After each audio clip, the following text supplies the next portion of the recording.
Un océan vert qui s'étend à perte de vue. Mais ce n'est pas celui que vous croyez. Voici la plus grande forêt d'Amérique centrale, la biosphère maya. Elle abrite une biodiversité exceptionnelle, 1% de la taille de l'Amazonie, mais près de 50% de ses mammifères. Un véritable sanctuaire de vie. Mais aussi le foyer de nombreuses communautés humaines. Certaines y vivent, d'autres en abusent, et la forêt disparaît.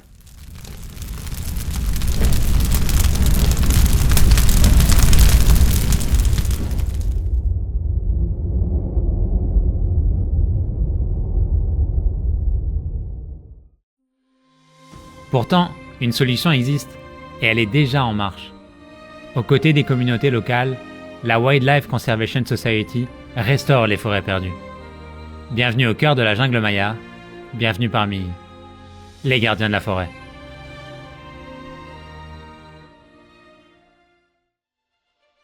La biosphère maya se situe au nord du Guatemala. Elle s'étend sur plus de 2 millions d'hectares. C'est un écosystème d'une richesse incroyable, où faune sauvage et trésors archéologiques cohabitent. Parmi eux, les vestiges majestueux de Tikal, cité emblématique du peuple maya. Mais ce joyau est menacé. Entre 2001 et 2023, le Guatemala a perdu près de 23% de sa couverture forestière. En cause, les incendies, les élevages illégaux, ainsi que l'expansion de certaines cultures industrielles. Mais tout n'est pas perdu. Sur le terrain, des initiatives prennent vie, des communautés se lèvent et des solutions émergent.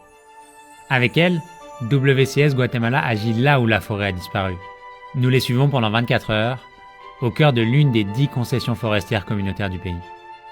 À la Colorada, des hommes et des femmes se battent pour redonner vie à ces écosystèmes dégradés. Rencontre avec Luis Orellana, assistant technique à Cruce à la Colorada, dans des projets de restauration.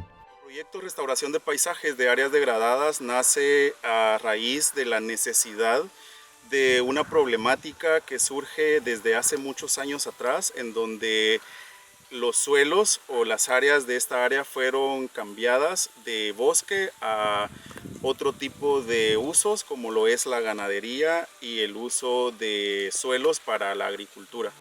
Pour restaurer ces territoires, deux approches se complètent.